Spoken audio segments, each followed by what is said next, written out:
Bonjour mes chers Sagittaires, je vous remercie de me retrouver pour cet horoscope d'avril 2021. Je tenais également à vous remercier de vive voix d'avoir été si nombreuses et si nombreux à participer à ma semaine concours d'anniversaire le mois dernier et surtout pour vos messages chaleureux en commentaire de ma vidéo de présentation dans laquelle vous avez pu donc me découvrir physiquement. Ce mois-ci, pour vous montrer ma gratitude, je vous propose un concours sur YouTube vous permettant de remporter un tirage en croix réalisé par mes soins à propos de la question qui vous occupe en ce moment. Il y aura deux gagnants, il y a donc deux tirages en croix à remporter. Le principe est très simple. D'une part, vous pouvez laisser un commentaire sous cette vidéo pour m'expliquer comment cet horoscope résonne ce mois-ci avec ce que vous traversez. Un commentaire sera sélectionné et remportera donc un tirage en croix. D'autre part, la seconde personne qui remportera un tirage en croix devra simplement m'indiquer en commentaire également de cette vidéo sur quel réseau social vous me suivez, que ce soit Facebook ou Instagram, ainsi évidemment que le pseudo sur lequel vous êtes inscrit sur ce réseau social. Et donc un autre commentaire ici sera sélectionné et remportera un tirage en croix également. Les résultats vous seront donnés quand les horoscopes de mai seront publiés. Et si vous ne m'avez pas encore retrouvé sur Instagram ou Facebook, n'hésitez pas à m'y rejoindre. Vous avez le lien en descriptif de cette vidéo. J'y présente en plus des guidances hebdomadaires, donc chaque semaine, également des vidéos, des petites surprises, bref, raison de plus de m'y retrouver. Je vous souhaite en tout cas bonne chance et je vous invite, je vous propose de se recentrer sur ce mois d'avril qui me semble, ma foi, être suffisamment clair avec les cartes qui dialoguent dans ce tirage. On va avoir en effet la carte du 3 de denier dans les difficultés pour le mois qui arrive, qui est l'idée d'une situation qui pourrait comme plafonner. Il n'y a plus de possibilité de faire croître cette relation. Ce projet nous a lassés, ce boulot nous ennuie, cet environnement en tout cas n'a plus les capacités de nous offrir une croissance. Et c'est d'autant plus marqué par le fait que nous trouvons également la carte du 4 de denier en guise de direction pour le mois d'avril. Donc ça pourrait être une situation à laquelle on s'accroche par stabilité, sécurité, quelquefois par habitude, par besoin de bien contrôler toutes les situations en question et donc on reste dans une situation qui nous appauvrit là où à une époque peut-être elle nous enrichissait, c'est-à-dire une situation qui nous empêche même de croître, de progresser à titre personnel. Donc on est dans l'idée d'une forme d'emprisonnement dans un état de stagnation que la carte de vibration, à savoir le 8 d'épée, va également nous signaler. La carte du 8 d'épée, c'est comment nos propres perspectives, notre appréhension d'une situation peut nous conduire à nous piéger nous-mêmes dans une appréhension un peu erronée ou faussée de nos vraies perspectives d'avenir. Peut-être que l'on ne veut pas voir en face que cette situation est sclérosante, qu'elle est stagnante, qu'on s'y accroche par habitude et qu'il y a un besoin de revoir un peu cela, puisque l'élément qui apparaît en aspect positif pour ce mois d'avril, eh bien mes chers Sagittaires, c'est la carte du mât. C'est la seule lame majeure qui apparaît d'ailleurs dans ce tirage.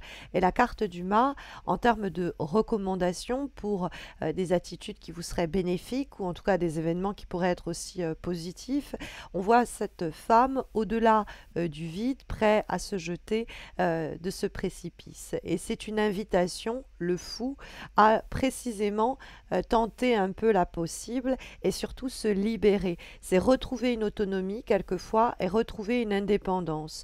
Or, on trouve dans la carte du 3 de denier cette idée de dépendre un peu des autres, puisque c'est souvent un travail d'équipe ou c'est quelque chose de collaboratif, où il faut se serrer les coudes, où il faut en tout cas collaborer. Et le 3 de denier, c'est justement quelque chose qui peut nous enfermer. Vu que la carte est dans les obstacles, c'est une situation peut-être qui nous fait plafonner parce qu'on est avec justement des gens desquels on dépend et qui ne veulent pas qui n'ont pas les mêmes objectifs de vie que nous ou qui n'avancent pas aussi rapidement que nous ou sur le boulot qui ne font pas autant que nous. Bref, et on a effectivement avec cette carte du mât, c'est pas l'idée que c'est mieux de faire cavalier seul, mais c'est vrai que le mât est une figure solidaire solitaire parce qu'elle a besoin d'autonomie, parce qu'elle a besoin d'indépendance, pour faire peut-être des choses que sinon son entourage l'inviterait à ne pas réaliser. Parce que le mât, c'est quelqu'un qui va à contre-courant. On l'appelle le fou, pas pour rien. C'est mais non, mais t'es bien, t'es dans une situation posée, économiquement ça va, pourquoi t'irais te prendre la tête, aller te mettre à l'autre bout du monde et tenter un tout autre boulot? C'est complètement fou en cette période de pandémie de vouloir faire un truc pareil. Vous voyez, et on va avoir toutes les personnes autour de nous qui peuvent nous dire non, non, c'est pas la bonne chose à faire.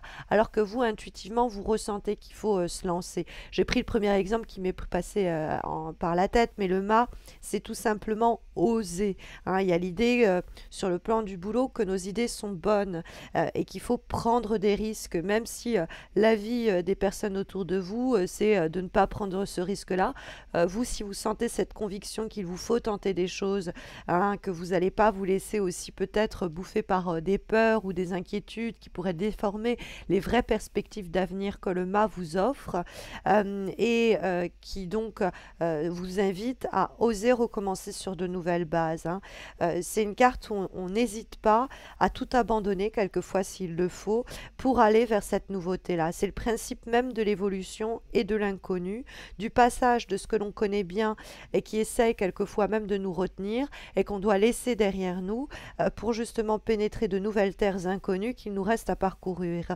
Donc il y a le goût du risque qui est synonyme aussi d'instant un peu de génie où sur un coup de tête on va se dire mais je comprends en fait ce que je dois faire et on va suivre ce processus-là qui va ouvrir normalement sur de nouvelles aventures parce que on ne craint pas de s'élancer dans ce périple, on ne se préoccupe pas au fond des dangers qui nous attendent, c'est leap of faith comme disent les anglophones, on ose comme ça, on tente le tout pour le tout et on suit son cœur et donc cet acte de foi, même si on n'a aucune idée de ce que le futur nous destine, eh bien on tente le tout pour le tout. Donc le mât, c'est allez, je vais prendre une période sabbatique ou allez, j'ai une nouvelle opportunité qui me amène à quitter ma carrière ou cette entreprise et je vais oser cela. Hein, il y a l'idée qu'on suit le courant au fond et on est prêt à se transformer. Or, on trouve justement dans les obstacles pour ce mois d'avril une situation qui pourrait être limitative, sinon restrictive, à travers la figure du 3 de denier. La carte du 3 de denier, c'est normalement l'union fait la force. Alors, ça pourrait être l'idée que les personnes autour de nous pourrait éventuellement nous affaiblir d'une façon ou d'une autre. Hein. Et c'est pourquoi je vous disais peut-être que l'on a besoin un peu de s'affranchir, de se libérer d'un groupe de personnes, d'une situation qui, on a essayé peut-être même à deux de faire progresser le troisième élément, ça peut être le projet, ça peut être le couple, et ça ne marche pas. On est peut-être même matériellement bloqué avec les deniers que suggère donc ce 3. Et c'est une carte qui nous dit, au fond, si on a un sentiment de saturation auprès de certaines personnes ou dans un cadre professionnel où on se dit aussi j'ai tout appris, j'ai tout vécu, il y a une forme de lassitude qui s'instaure en disant bon, faut que je me tourne vers quelque chose d'autre parce que au fond, je n'y trouve plus mon compte et je suis épuisée par la situation et en plus, je m'y ennuie. Cette routine-là, pas pour moi. Et donc, il y a l'idée de chercher le moyen de sortir de cet état-là. Ça peut indiquer voilà, qu'on fonctionne mal aussi dans ce cadre-là. Il y a un manque de communication qui peut générer des problèmes dans le couple ou dans le groupe. Il y a une tension qui peut effectivement jaillir. Donc peut-être qu'on est mieux de façon autonome. Il peut y avoir aussi quelquefois de la pression un peu sur le plan familial. C'est pas impossible dans ce cas-là parler honnêtement à la personne qui est source de cette pression en vue de un peu tasser les choses. Hein, ne faites pas comme si tout allait bien, ne gardez pas tout pour vous, vous vous emprisonnez vous-même, lâchez votre sac, hein, videz votre sac. Le mât, ça peut être ça, se jeter à l'eau au fond et dire voilà, ça je ne le supporte plus, je ne l'endure plus. Parce que c'est vrai qu'on a le 8 d'épée, il y a quand même une situation qui vous fait un peu serrer les dents malheureusement, hein.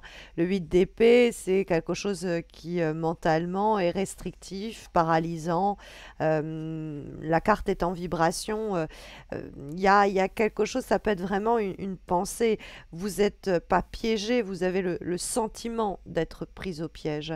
Donc ça, c'est éventuellement une carte qui peut vous inviter à, au cours du mois d'avril, passer par une phase soit d'autocritique en disant, bon, est-ce que c'est pas moi qui noircis le tableau? Est-ce que ma pensée n'est pas un peu voilée, confuse? Est-ce que je me laisse pas bouffer par des éléments secondaires que je fais passer au premier plan et qui me tétanisent et qui du coup m'empêchent de me jeter à l'eau? Est-ce que je ne suis pas au fond donc en train de me léser moi-même en laissant les peurs me freiner et en me paralysant de cette façon-là, ou en me laissant être enchaîné? Peut-être qu'on nous a enchaînés, mais on l'a accepté dans ce cas-là.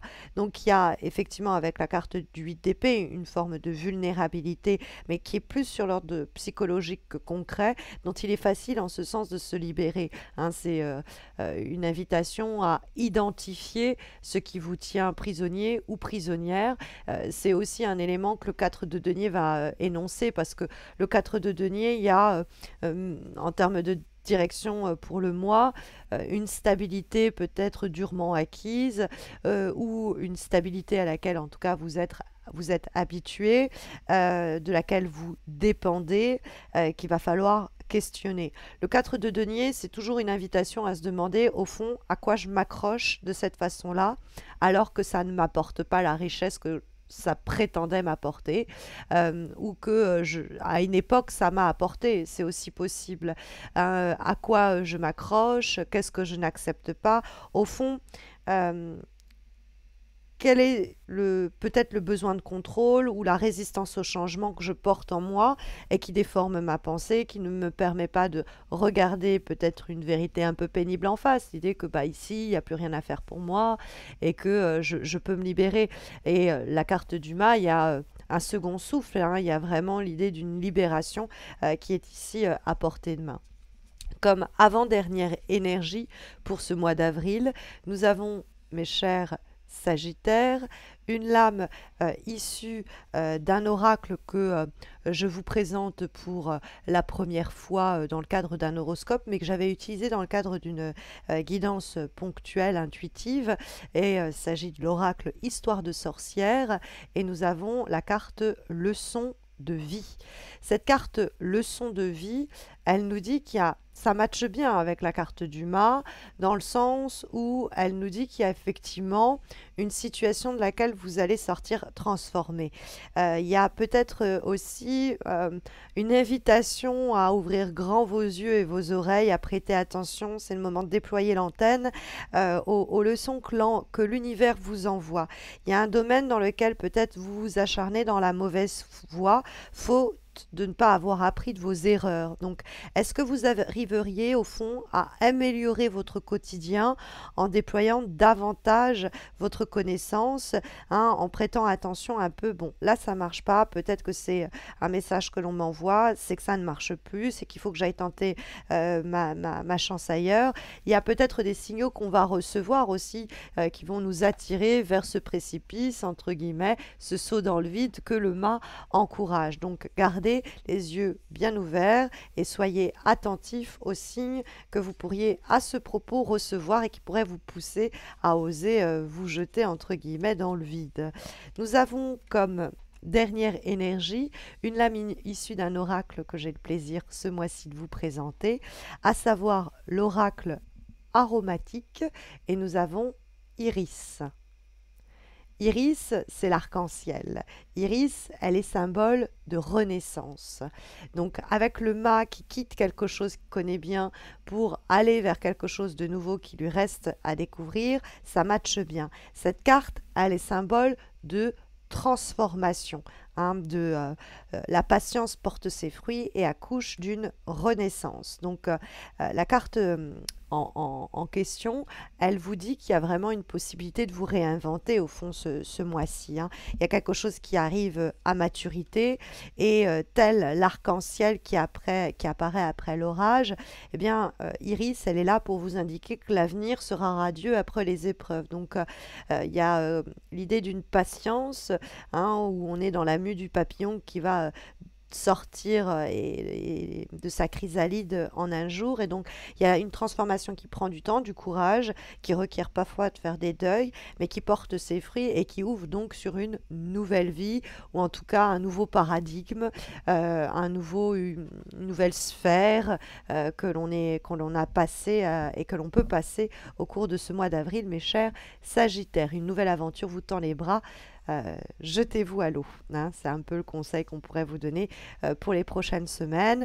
Mais vous le savez, si vous avez une question particulière que vous souhaitez me poser, il y a les 2 tirages en croix que vous pouvez remporter en laissant un commentaire sous cette vidéo, soit pour m'indiquer d'une part comment ce tirage résonne avec ce que vous traversez ce mois d'avril, et donc un commentaire sera sélectionné pour remporter un tirage en croix, et puis vous pouvez sinon me laisser un commentaire en m'indiquant sur quel réseau social vous me suivez, que ce soit Facebook ou Instagram, avec votre pseudo, et là aussi un commentaire sera sélectionné, remportera un tirage en croix.